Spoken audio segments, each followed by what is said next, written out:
नमो रन्ताणं नमो सिद्धाणं नमो आहिर्याणं नमो वज्जायाणं नमो लोहे सभ्यसाहुणं मैं ध्रुव हूँ मुझे परिणति नम्र कर बनी पूज्य परमात्मा।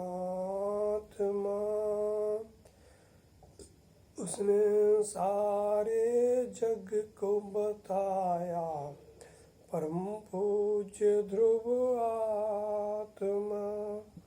यह दृग्दृष्टि प्रकाश प्रश्नोत्तरी नामक ग्रंथ, जिसमें आज 122 नंबर के प्रश्न पर चर्चा करनी है। पूज्य गुरुदेव श्री ने तत्वों का कितना खुलासा किया है। मैंने सहज में किसी ने निहाल भाई जी से प्रश्न पूछा कि पूज्य गुरुदेव श्री ने तत्वों का खुलासा किया तो कितना किया है, तो निहाल भाई के मन में क्या था और उन्हें कितनी दृढ़ता थी गुरुदेव श्री के इस स्पष्टीकरण पर।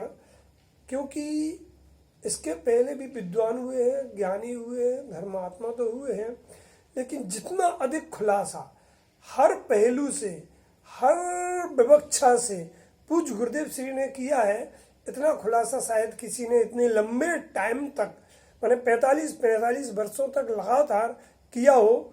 ये तो देखने को इस करीब 200-400 सालों में नहीं मिलता है। क्या कहते हैं निहाल भाई जी, पूज्य गुरुदेव श्री ने इतना स्पष्ट कर दिया है कि कमी नहीं रखी है, सूक्ष्म से सूक्ष्म पहलुओं का भी पूरा खुलासा किया है। मैंने आप देखो पूज्य गुरुदेव श्री के प्रवचन में कहीं भी कोई विवक्षा आए, जैसे कई बार अनुभूति शब्द आता है तो गुरुदेव वहाँ कई बार टोकते हैं कि यहाँ पे अनुभूति का अर्थ पर्याय नहीं लेना, यहाँ अनुभूति का अर्थ तत्कालीन ध्रुव लेना, और कहीं अनुभूति का अर्थ पर्याय लेते हैं। कभी राग निश्चय से आत्मा का है क्योंकि आत्मा स्वयं राग रूप परिणमता है, कभी राग पुद्गल का है क्योंकि पुद्गल के आश्रय से होता है, कभी राग आत्मा के साथ कोई बात का संबंध ही नहीं है, इस बात की भी आधार आदि संबंध नहीं, कर्ता कर्म संबंध नहीं, व्यापक संबंध नहीं, क्षणिक तादात्म्य संबंध नहीं, लक्ष्य लक्षण संबंध नहीं, हर तरह के संबंध के निषेध कर देते हैं। तो जितना खुलासा पूज्य गुरुदेव श्री की वाणी से अभी आया है इस कलिकाल पंचम काल में, उतना खुलासा आचार्यों ने आगमों में लिखा था, ज्ञानियों ने भी लिखा था, लेकिन इतना स्पष्टीकरण वाणी द्वारा किसी के द्वारा हुआ हो ये देखने नहीं मिलता है। दूसरी बात कि यदि विज्ञान का इतना विकास पंडित टोडरमल जी के ज़माने में हो गया होता तो आज टोडरमल जी की वाणी यदि हमें टैप रूप में उपलब्ध होती तो भी हम सोच सकते थे कि टोडरमल जी ने क्या क्या कहा है, क्योंकि लिखने में उतना नहीं आता है जितना बोलने में आता है। लिखने में भाषा सीमित होती है, बोलने में भाषा असीमित होती है।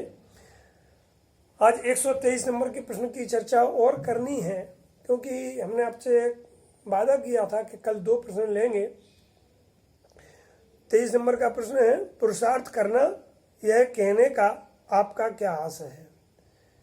मैंने आगम में भी आता कि पुरुषार्थ करना चाहिए, वो सत्य भी है।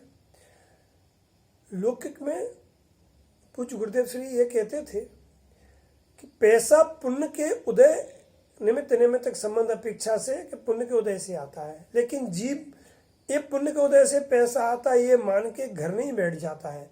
दुकान खोलना, ऑफिस जाना, व्यापार करना इत्यादि बाह्य में पुरुषार्थ तो करता है। तो यदि आपके पुरुषार्थ करने से पैसा आता हो तो रोज आना, प्रतिदिन एक जैसी आमदनी क्यों नहीं होती है। इससे सिद्ध होता है। और आप जितना आता उतना ही सोच के थोड़ी गए थे, आप तो जितना सोच के गए उसका शतांश भी पैसा को कभी आता है और कभी नहीं भी आता है। इसका अर्थ होता है भैया कि बाह्य में तुम्हारा पुरुषार्थ नहीं चलता है। तो पुरुषार्थ करने की बात जो मोक्ष मार्ग में आती है उसके बारे में यहाँ पर निहाल भाई जी क्या कहना चाहते हैं, देखें अपन। कोई स्वच्छंदता न कर ले वे इसलिए पुरुषार्थ करना ऐसा कहा जाता है। वस्तुतः पर्याय में कर्तृत्व हम और आपका चलता नहीं है। पर्याय का कर्ता पर्याय होती है, पर्याय का कर्ता द्रव्य नहीं होता है, फिर भी कोई स्वच्छंदता ग्रहण नहीं कर लेवे, इसलिए पुरुषार्थ करने को कहा जाता है। अब पुरुषार्थ की सही स्वरूप क्या है? त्रिकाली में अपनापन होने से पुरुषार्थ होता ही है, लेकिन मैं इस पर्याय जितना नहीं हूं, मैं तो त्रिकाली दल हूं। मतलब त्रिकाली में एकत्र हुआ, इसी का नाम पुरुषार्थ है। और मैं पुरुषार्थ करने वाला नहीं हूं, मैं तो पुरुषार्थ की मूर्ति हूं। और त्रिकाली दल में एकत्र हो गया, इसी का नाम तो पुरुषार्थ है। कहने का आशा है कि बाहर में पर्याय में उलट पलट करना, कसायों का अभाव करना, कसायों को मंद करना, आत्मानुभव करना, मिथ्यात्व का नष्ट करना, ये पुरुषार्थ नहीं है, क्योंकि पर्याय के कर्ता ही तुम नहीं हो। मैं त्रिकाली हूं, मैं एक रूप अपरिणामी ज्ञायक भगवान आत्मा हूं, इस निर्णय का नाम ही पुरुषार्थ है। और ऐसा निर्णय जिसे हुआ उसे सच्चा पुरुषार्थ हो गया। पहले विकल्पात्मक निर्णय होता है, फिर निर्णय में दृढ़ता आती है, फिर निर्णय की निरंतरता होती है। इस निर्णय की निरंतरता में ऑटोमेटिक अपने आप सहज में फलित पुरुषार्थ का जिसे कहा जाता है सम्यक दर्शन ज्ञान चारित, वह उत्पन्न हो जाता है। इतनी चर्चा आज अपन ने की है, इसके अगले प्रश्न की चर्चा बाद में करेंगे। जावाणी के ज्ञान थे सूझे लोकालोक, सो वाणी मस्तक नमो सदा दे लोक। मरुजमाणी मात की जय।